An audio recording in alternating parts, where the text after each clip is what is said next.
Hello there. Many thanks for tuning in to your favorite news destination. You're watching In Your Interest, and our first segment on IYI is the West Asian War. And let us tell you that a new phase in this West Asian war, it might be underway.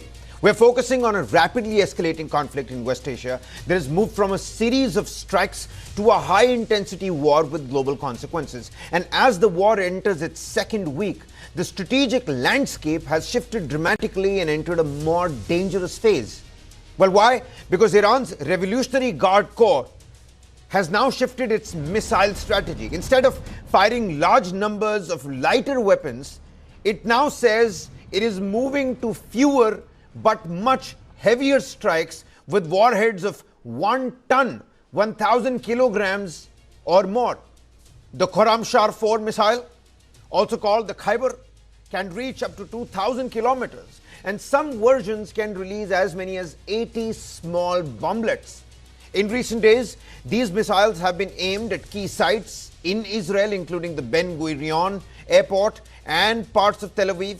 Reports say Iran's overall launch capacity has dropped sharply by 80 to 90% because of heavy damage from American and Israeli strikes. Yet, the new approach focuses on high-value targets and puts extra pressure on these air defense systems because each incoming missile now needs several interceptors to stop it. The IRGC commanders have openly confirmed this change and warning, signaling that Iran plans to keep up the intense pressure even with fewer launches, which is something that the Secretary of War, Pete Hegseth, had to say just a short while ago.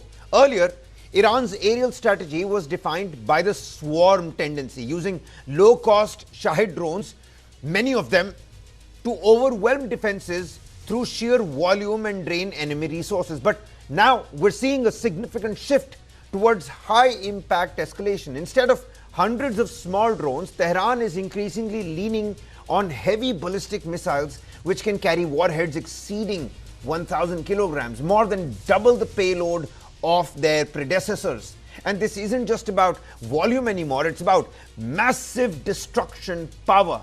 A single interception miss would mean fatal destruction. Now, the focus is on fewer, far more powerful ballistic missiles that can cause twice the damage in a single hit.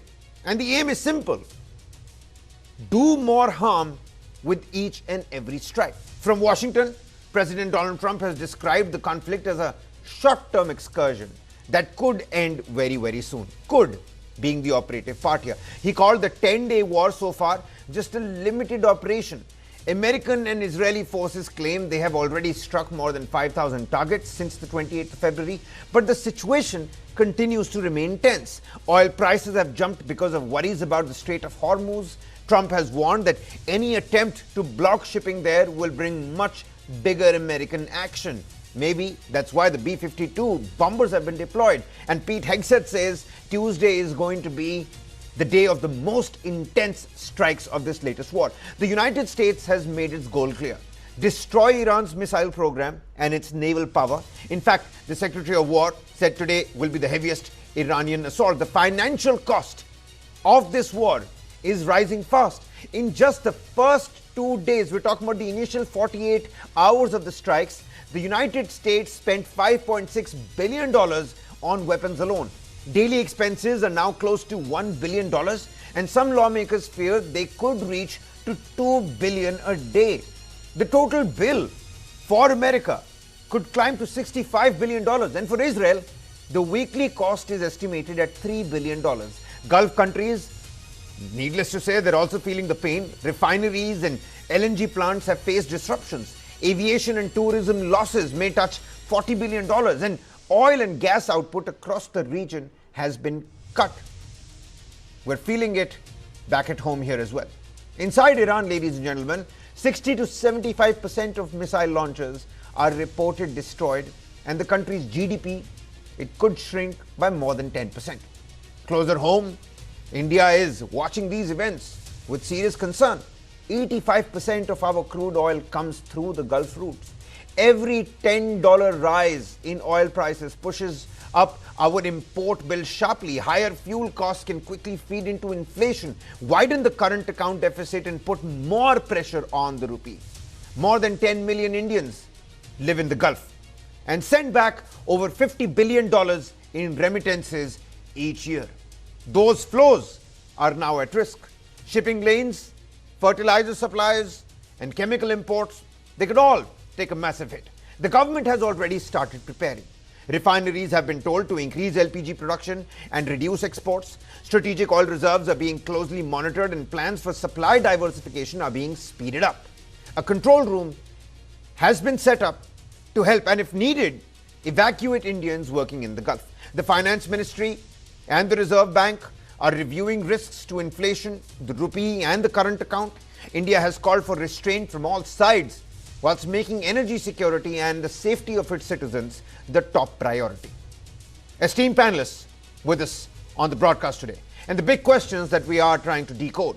Will Iran's new heavy missile approach, the 1,000 kg plus missile program, will it force a wider war or bring both sides to the table faster? Remember, Donald Trump says the doors are still open for that Iran talk.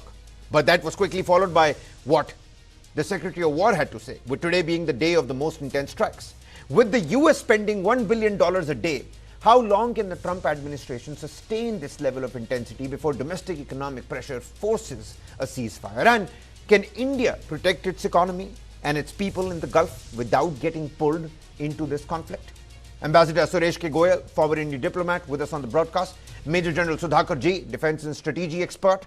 Group Captain V.N. Jha, former Joint Director, the DRDO, with us here on the broadcast. Many thanks for taking out the time. Ambassador, very quickly, what are some lessons for India? I mean, this is not just rhetoric anymore. Take a look at what the US President is saying. And then Larijani, the security advisor from Iran, says, you can make it 20 times harder, you make it 40 times harder. Just make sure you yourself don't get eliminated in all of this. And then again, the oil supply that's taken a hit back at home. Where is this essentially headed? The B-52 bombers have been deployed, and now we're learning about a 1-ton warhead. Iran says fewer missiles, but they're all going to be 1,000 kilograms large in terms of the warhead. So billions of dollars spent, warheads are getting heavier. What are the takeaways for India first and foremost? Kabir, I will leave the military matters to the military men. Yeah. Let them comment on the heavier missiles, how useful they are, and what it is going Fair to enough. lead to. Let me come to basically the strategic positioning. Now, see, the problem is that when Iran begins to use heavier weapons, contradicting signals from Washington, Hexer saying something different in the press conference. Yeah. Trump saying something entirely different in the press conference. Trump saying on the one hand that the war is only a matter of a few days. Hexer saying we are in it for a long haul. Israel talks about weeks. All kinds of contradictions. We do not know how long the war is going to continue. Yeah. Therefore, my own assessment, based on my experience and instincts, is a long haul war. We do not know when it is going to end. And even when it ends, what the outcome is going to be, we do not know, and could be basically just a kind of a stalemate. USA withdrawing from the war because it can't achieve the objectives. Iran ultimately getting tired of the war. After all, everybody has the capacity. And therefore, it could be a stalemate, but we do not know when it is going to end and what is going to happen. And therefore, what we need to really think more about is not when it is going to end, but where is it leading up to and what it is going to actually mean for India. But Ambassador, what does this basically mean? What does this mean? You pointed it out yourself. We get a different understanding from when Dan Kane and Pete Hegseth are talking, and a completely different picture of what's happening in this short excursion, as the US President puts it. So Yes. what are the takeaways for India from a strategic point? We know the oil vulnerability. We know that 10 million Indians live there in the Gulf. West Asia is a major maritime corridor for us, sir. So, with this continuous escalation and this uncertainty, we're all sitting ducks, aren't we? Just 2 points I want to add here. You have already mentioned the oil energy security. You can also mention the trade connectivity. Straits of Hormuz is not only for oil, but a lot of our trade through the Western Asia went through the Straits of Hormuz, and with the capacity, economic capacity of the West Asian nation, UAE, Saudi Arabia declining. Incidentally, Saudi Arabia is already short on the funds, and private venture funds are actually facing difficulties, and many projects are closing down simply because they don't have funds. Fair enough. Therefore, Saudi Arabia, we thought of petrodollars rich, not really that rich anymore. Therefore, what we need to think about is two things. Energy security is one, trade connectivity is very important. IMEC, I do not know when it is going to start again, but we need to think of alternatives. And alternatives cannot be through West Asia anymore. We need to think of North-South Economic Corridor again. We need to think of Chabar is again basically in operation. Yeah. How do we get to Central Asia? Number one. Number two, we need to think in terms of strategic rebalancing. Yesterday's enemies may not be enemies anymore. We may need to make peace with them. We may need to think of our own security in our neighborhood, both to the east and the west. As far as the west of India is concerned, I think it's already very, very volatile. That's a pertinent I point, don't Ambassador. see peace. Therefore, let us look at the east. Our connectivity to the east is also in jeopardy if we have China as the rival or the enemy, so to say. So what are the options we have, strategic options, and what is the kind of a policy we need to have to make sure that at least till West Asia recovers from the doldrums, we have some kind of an economic and political stability. Okay, Ambassador. Let's go across to the military men. Ambassador, you raised a very credible point. You said yesterday's enemy might not be the enemy today. And that's something that pushes India to go back to the, drawing board. Major General, a shift in this nature of missile warfare.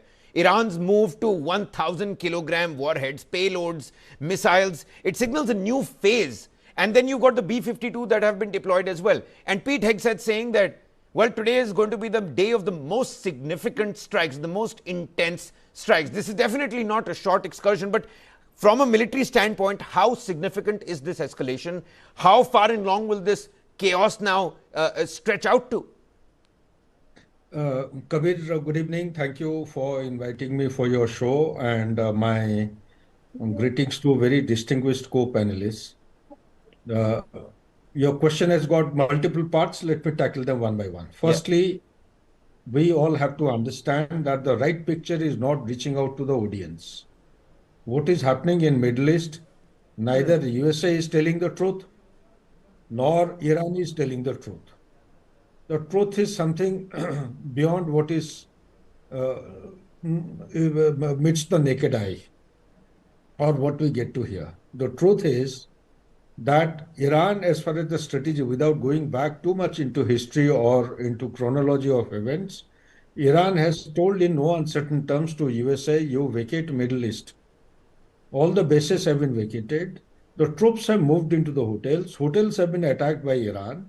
Okay, this is one thing. Yeah. Second, they have gone beyond the Middle East. They have hit as far as Azerbaijan, Cyprus, and Turkey.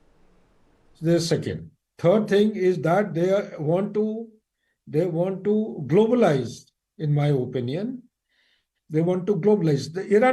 Iran wants to regionalize the conflict, but USA wants to globalize. The indication is they have hit Iran naval vessel, 2,000 kilometers away from the borders of Iran in the Indian Ocean, and that too in the backyard of India. That is actually explicitly indicating that they want to legitimize or put this conflict under the brand name of globalized warfare. Next point I want to highlight is that Iran is adopting a superior asymmetric kind of warfare, wherein they want to practice Muhammad Ali, the boxer's strategy, rope the dope. Rope the dope has to be understood by one and all. What is rope the dope? Rope the dope is you exhaust the opponent.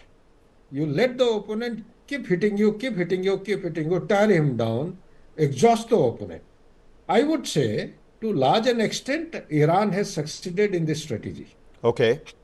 How do you say that they have succeeded? They have succeeded because for every drone they launch, by the way, let me also in the same breath qualify my statement that the search capability of Iran as on today, they can produce approximately 400 kamikaze drones. That is the Shahid Yeah, 136. yeah, yeah. 400 per day. In a month, they have the capability and capacity to produce 10,000 to 12,000 at a cost of $20,000 per drone. And in order to neutralize one drone, which is costing 20,000, USA or Israel, they have to fire at least one missile. That Exactly, missile, exactly, exactly, General. That's exactly what I wanted to know. The math favors Iran over here. I don't know whether the aftermath favors Iran, but at the moment, the math favors Iran. Even if these Shahid drones are $50,000, look at the THAAD missile interceptor, look at the Patriot system, look at the David Sling. They're not below $2 million each. And now with this 1 ton warhead, it's going to get even more, they're going to be burning money even faster. uh, are you still giving me a chance? Yeah, yeah, yeah, yeah, yeah. Now, one missile is not good enough to neutralize a drone. Being a military man, I am giving my experience. They have to fire minimum 2 to 3 missiles in order to have a assured hit. And 2 to 3 missiles means $12 million Wow. to $1,000. Okay, this is the equation. Now, the cost of a interceptor, missiles are different. Today, if you go into the details, join the dots. I am not talking about our Indian media. Indian media knows nothing. Iran also doesn't know anything. You go to the Western media, you check up their print, the digital as also the print media and the electronic media, you will come to the following conclusion. First and foremost, today USA is supposed to have a strategic reserve of Patriot missile up to a certain level. They are down to 600 as far as the central command is concerned, which is looking after Middle East. They're supposed to have something between 2,500 to 5,500. They're down to 600. So they have started resorting to cannibalization of old Patriot missiles from South Korea, Japan, Philippines, wherever they are. Yeah. Okay. Just keep in mind. Next point I want to highlight is that they are willy-nilly mutually supporting or interdependent with the Indo-Pacific Command, which is located at Hawaii. Part of its resources is in Guam Island. Now, Indo-Pacific is supposed to maintain a very high level of what do you call the strategic reserve. There, it is down to 1,500. If they fire a single missile here in Middle East, or say more than one interceptor, same thing is getting reduced from the kitty of reunification of Taiwan by China. Should Yeah. China go in for Taiwan, it has to be seen from that perspective. One interceptor costs anything between 1.5 million to 7 million, depending on the oncoming projectile. And it takes anything between 1.5 years to 3 years to manufacture. Wow. Since the reserves are down to the lowest level, Pentagon has projected a demand as against only, let's say, X demand per year. They have demanded 4 times the X this year. 4 or 5 times, I think it is 5 times. So, but the industry, although they have upped the ante as far as their capability is concerned, they can only do that much. They cannot produce, which usually takes 1.5 years, cannot produce in 6 months. They can't speed up. Yeah, and that indirectly puts the entire Southeast Asia, the Indo-Pacific strategic security at a major risk. You know, Kabir, one more point. Please yeah. allow me. This is important. This has to be understood. You see, for making of a missile or for interceptor, there are certain requirement of certain minerals, critical minerals. Neodymium is a mineral without which your F-35 cannot fly, your Tesla cannot move, your data centers, they cannot have light, your strategic bombers, they can't fly. You cannot have 5G or 6G nuclear reactors, infrared Yeah, flares, yeah, yeah, yeah. and host of other things. Similarly, you have things like antimony. Antimony is such a strategic, critical mineral without which none of your defense apparatus is going to function. Now, China has a dominance of 90% of on the rare earth element and Yeah. all the critical minerals. It has weaponized all of them. That is the dangerous thing. China is twisting the tail from that side.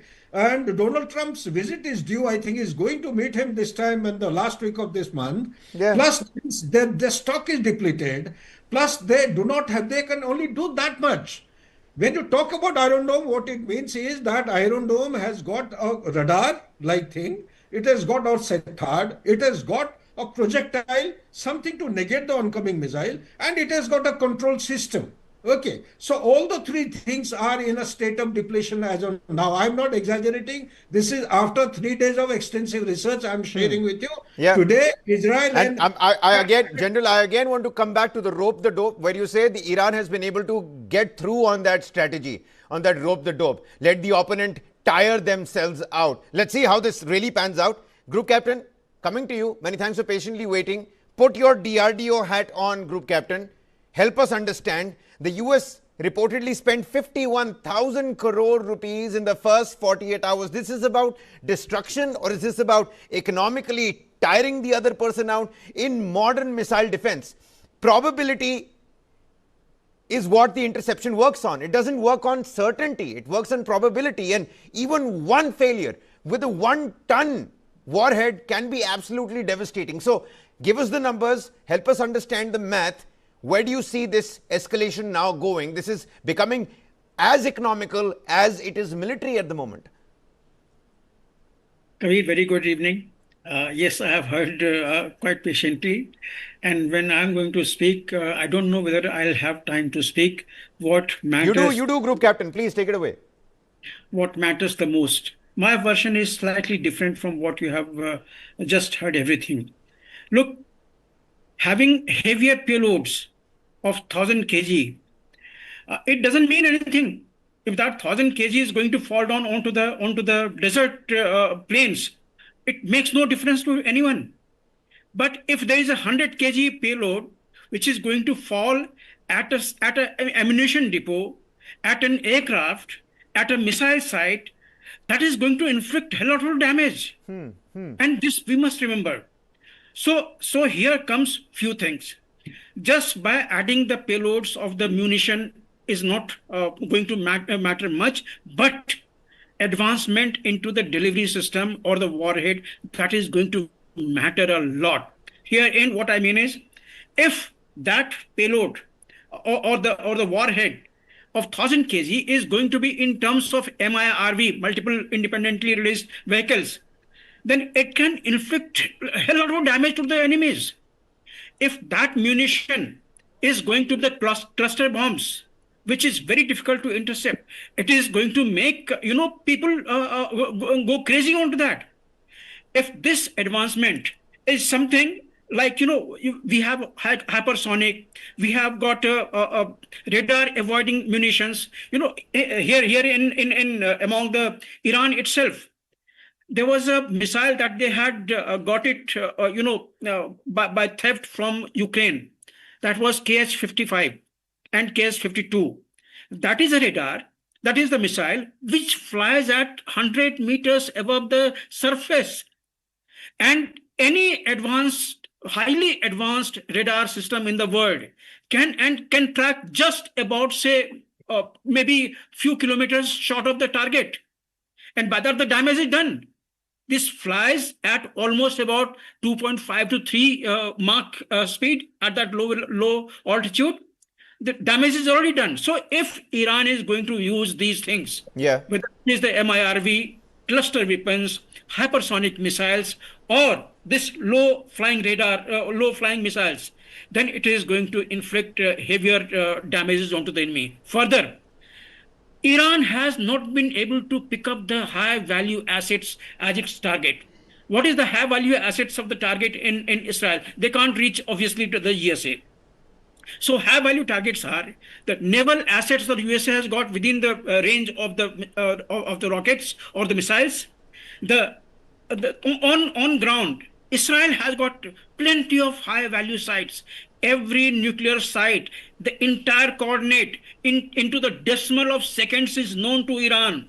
It is known to even to me also. It has got there. So if it strikes that one, the two aircraft carrier today of the US, the most advanced one, Lincoln as well as the Ford, are within the striking range of the missiles. And even the hypersonic missile Fatah 2 has got 1,500 to 1,600 kilometers of the reach. So you're saying they're unable to meet these targets? See, strategically, they are unable to plan that strike, how they strike the heart. But it will have a higher repercussions. If Iran happens to sink either the Lincoln or the Ford, there could be a nuclear response from the United States side. I'm not exaggerating it, Yeah. but that is a Okay. possibility Okay. today. I mean, Next, that's a big and major statement coming from you. Ambassador, take a look at what the military men have already spoken I about. want to tell you something more. Yeah, yeah, yeah. See, now the attrition rate of these missiles, the low-flying missiles, the Yeah, drones, yes, are very yes. high. Today, I don't know how USA is talking of capturing that small island from where the export is going to be there. It is surrounded at least from three sides with the Iranian military infrastructure. Can any US ship come within the Hormuz where Iran has got still 17 serviceable operating submarines? How can anyone think of doing that? Unless, of course, Something Trump big might be decides to- happening, Group Captain. The B-52s are here, and Pete Hegseth was quite B-52 confident in that, in that press B-52 conference. Kabir, B-52 cannot save you from the From the submarines, I agree. They won't be able to hit the submarines, but the B-52 is going to be able to, hit the military bases on the ground. Remember one more thing. By the 3,500 high-value asset destructions on the ground in Iran, you have knocked out most of the high-value assets. Now, what is left is beyond your reach. Or if you now happen to strike 100 more targets, out of which one or two may be a high value.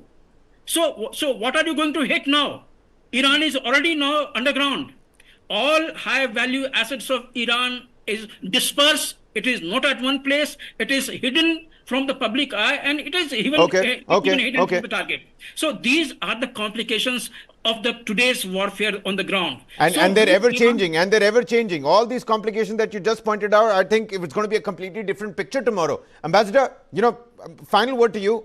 The strategic dilemma that United States is facing. I mean, you've got the Ukraine-Russia war, you've got the competition with China, and then you have to deal with what's happening in Iran.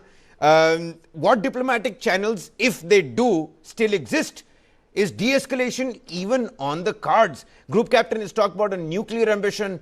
Major General Sudhakarji is talking to us about how the strategy, security of Southeast Asia is also on the lines. I mean, there's so much at play. Does US have the wherewithal to tackle all of this all at once?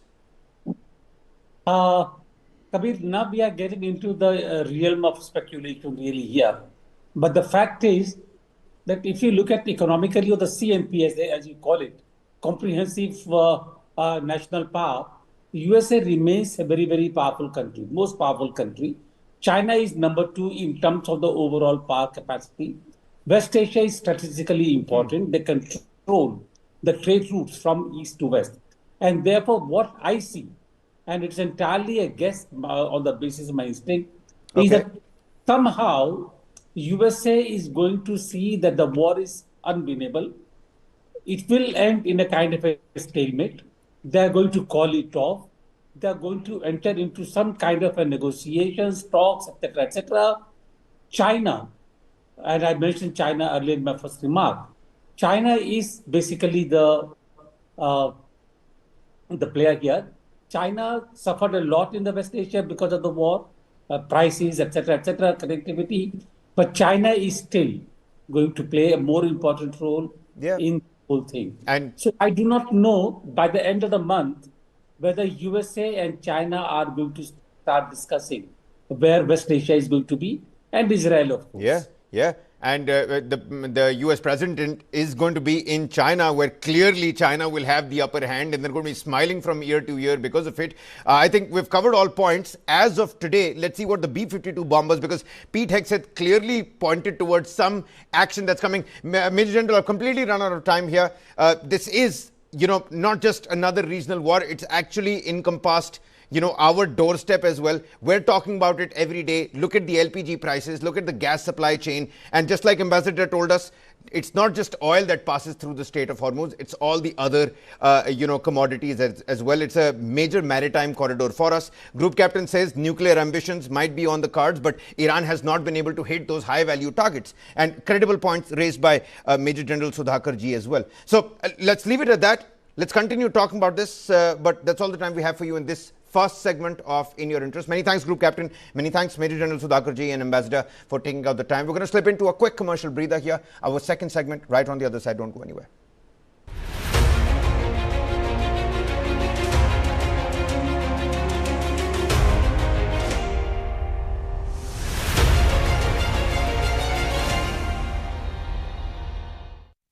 Nitesh Srivastava ji सिर्फ 35 साल की उम्र में अचानक एक बीमारी से चले गए। उनकी टर्म लाइफ इंश्योरेंस के पैसे बच्चों की पढ़ाई और घर खर्च में काम आ सकते हैं। पॉलिसी बाजार ने क्लेम के वक्त फैमिली का पूरा साथ दिया। पॉलिसी बाजार पे 2 करोड़ का टर्म लाइफ इंश्योरेंस सिर्फ 700 रुपए महीने से शुरू।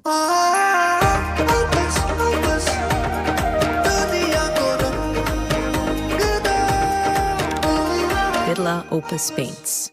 Someone to bring your vision into reality. When human vision meets artificial intelligence, storytelling enters new territory. 2 distinct categories: brand films, short films, evaluated by the best of the best, seen by those who shape the industry, rewarded with a 10 lakh rupee prize pool, celebrated at What India Thinks Today, Delhi. AI Squared Awards, where artificial